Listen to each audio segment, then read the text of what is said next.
Mission ২৬কে মাথায় রেখে নতুন বছরের শুরু থেকেই রাজনৈতিক ব্যাটলফিল্ডে আবারও সক্রিয় দিলীপ ঘোষ। মেদিনীপুর থেকে রানিং এমপিকে দুর্গাপুরে পাঠিয়ে দেওয়া ইনজাস্টিস হলে রানিং এমএলএকে খড়গপুর থেকে সরিয়ে দেওয়াও তো ইনজাস্টিস। ২০২৬-এ পুরনো কেন্দ্র খড়গপুরে লড়ার ব্যাপারে দিলীপ ঘোষের ইচ্ছে প্রকাশ নিয়ে মন্তব্য করলেন খড়গপুর সদরের বিজেপি বিধায়ক হিরণ চট্টোপাধ্যায়। হিরণ চট্টোপাধ্যায়ের মন্তব্য নিয়ে প্রতিক্রিয়া দিতে চাননি দিলীপ ঘোষ। এটা কি প্রয়োজন ছিল আমাকে বর্ধমানে লড়তে পাঠানো? যে খড়গপুরে দুবার মানুষ ওখানে জিতিয়েছে, দেখিয়ে দিয়েছে, তো পার্টি জিতি বলে আমি ওখানেই লড়বো। এখানকার রানিং এমএলএ সে আমি হই আর যেই হই, তাকে ওখান থেকে সরিয়ে দেওয়া সেটা তো একই ইনজাস্টিস, লজিক্যালি সেটা ইনজাস্টিস। ৮ মাস মাঠের বাইরে থাকার পর ক্রিজে ফিরেছেন। বছরের শেষ দিন অমিত শাহর সঙ্গে একান্ত সাক্ষাতের পর থেকেই পুরনো ফর্মে দিলীপ ঘোষ। ফের কি ব্যাট হাতে আগের মতোই ঝড় তুলবেন বিজেপির প্রাক্তন রাজ্য সভাপতি? অপেক্ষায় অনুগামীরা। 8 মাস পর বিজেপির রাজ্য স্তরের কর্মসূচিতে ডাক পাওয়ার পরের দিনই দলের সঙ্গে দূরত্ব তৈরি হওয়া নিয়ে মুখ খোলেন দিলীপ ঘোষ। কি প্রয়োজন ছিল আমাকে বর্ধমানে লড়তে পাঠানো? অনেক ডিসিশন নিতে হয়, তখন আমারও মনে হয়েছিল আমি তো কারো বাধা নেই, আমারও ব্যক্তিগত জীবন আছে। আর ওই রং দেখে মুখ দেখে আমি রাজনীতি ভিতরেও করি না, বাইরেও করি না। ফালতু একটা এজেন্ডা বানানো কাউকে আইসোলেট করার জন্য, এটা আমার বিরুদ্ধে 4 বছর ধরে চলছে। পাশাপাশি 2026-এ পুরনো কেন্দ্র খড়গপুরে লড়ার ইচ্ছে প্রকাশ করেন বিজেপির প্রাক্তন রাজ্য সভাপতি। আমি আগে যেখানে লড়েছি খড়গপুরে দুবার মানুষ ওখানে জিতিয়েছে, দেখিয়ে দিয়েছে, তো সেই জন্য সাহেব ওখানকার মানুষের সঙ্গে একটা আর্থিক যোগ আছে, তো পার্টি জিতি বলে আমি ওখানেই লড়বো। গতবার ইচ্ছা প্রকাশ করেছিলাম আমি ইলেকশন লড়বো না, বর্তমানে যাব না, কিন্তু পার্টি বলেছিল, আমি গেছি। বারবার এরকম হবে আমার মনে হয় না, পার্টিরও শিক্ষা নেওয়া উচিত। তাহলে কি খড়গপুর সদর আসন থেকে সরতে হবে বর্তমান বিধায়ক হিরণ চট্টোপাধ্যায়কে? অভিনেতার দাবি, তাহলে সেটাও তো অন্যায় হবে। ওনার ক্ষেত্রে যদি ইনজাস্টিস হয়ে থাকে যে উনি যে রানিং এমপি ছিলেন মেদিনীপুরের এবং সেখান থেকে ওনাকে পাঠিয়ে দেওয়া হয়েছিল দুর্গাপুরেতে, সেটা যদি ইনজাস্টিস হয়, তো এখানকার রানিং এমএলএ সে আমি হই আর যেই হই, তাকে ওখান থেকে সরিয়ে দেওয়া সেটা তো একই ইনজাস্টিস, লজিক্যালি সেটা ইনজাস্টিস। হিরণের আশা তার সঙ্গে কোনো ইনজাস্টিস হবে না, পুরনো আসনেই লড়াই করবেন এবং তার হয়ে প্রচার করবেন দিলীপ ঘোষ। আমাদের একটি কেন্দ্রীয় নির্বাচন কমিটি থেকে যারা সিদ্ধান্ত নেন কাকে কোথায় টিকিট দেওয়া হবে, এবার যদি কেন্দ্রীয় নির্বাচন কমিটি আবার আমাকে এখান থেকে বলে যে হিরণ তোমাকে আবার খড়গপুর থেকে লড়তে হবে, তো আমি আশা করব যে মাননীয় দিলীপ বাবু তিনি খড়গপুরে এসে পার্টির হয়ে এবং আমার হয়ে দিনরাত থেকে এখানে প্রচার করবেন বিজেপিকে জেতানোর জন্য। পদ্মফুল শিবিরের এই ঠান্ডা লড়াই দেখে কটাক্ষ করেছে তৃণমূল। অনেকে বলতো উনি দাবাং নেতা। কিসের দাবাং? পার্টি যখন কর্নার করে দিল তখন গ্রামে চলে গেলেন। আর এখন তো উনি হেরে গেছেন লোকসভায়।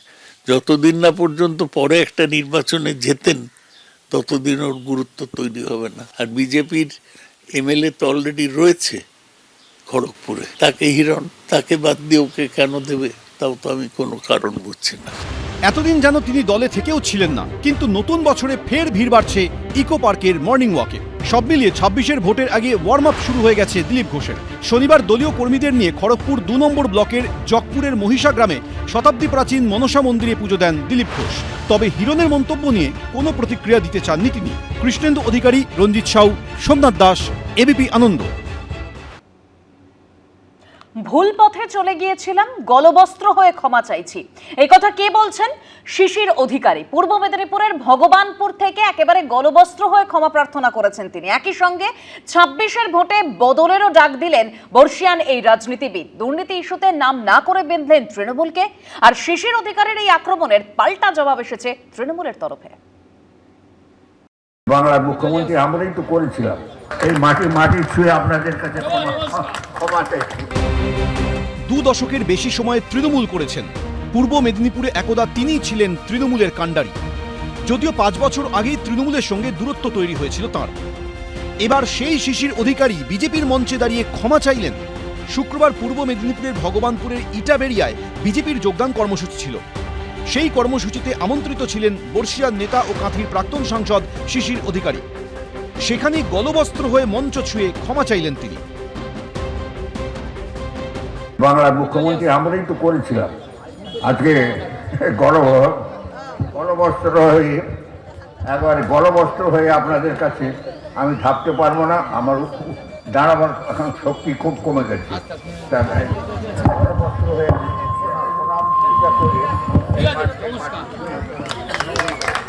এই মাটি ছুঁয়ে আপনাদের কাছে ক্ষমা চাইছি, ক্ষমা করে দিবেন।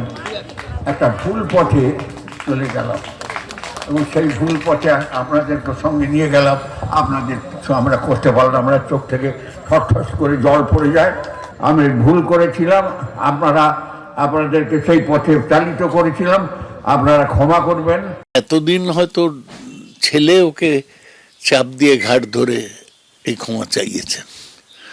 সবাই তো বলে যে দীর্ঘদিন শিশিরবাবু তৃণমূলে আর ওর ছেলে বিজেপিতে ছিলেন, এবার নিশ্চয়ই শুভেন্দু চাপ দিয়েছে, কিন্তু শিশিরবাবুকে কখনোই আমার খুব রাজনৈতিক লোক বলে মনে হয়নি।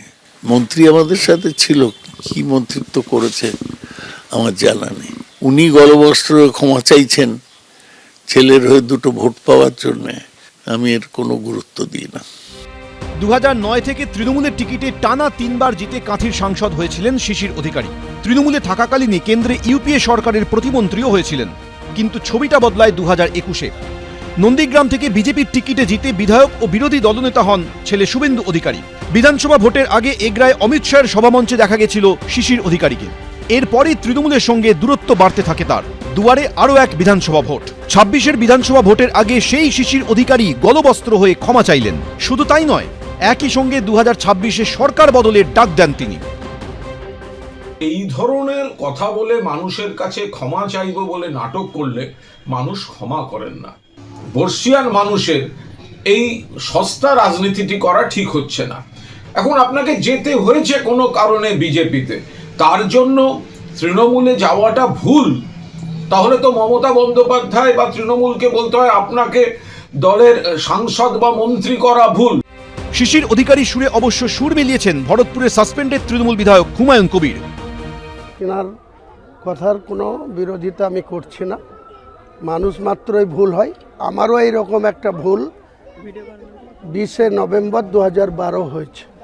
এই মমতা বন্দ্যোপাধ্যায়ের উপরে ভরসা করে কংগ্রেসের বিধায়ক পদ ত্যাগ করে সেদিন ওনার কথার উপরে 12/11/2012 সোমবার রাইটার্সে উনি যেসব কথা বলেছিলেন একবারে মিথ্যাবাদী।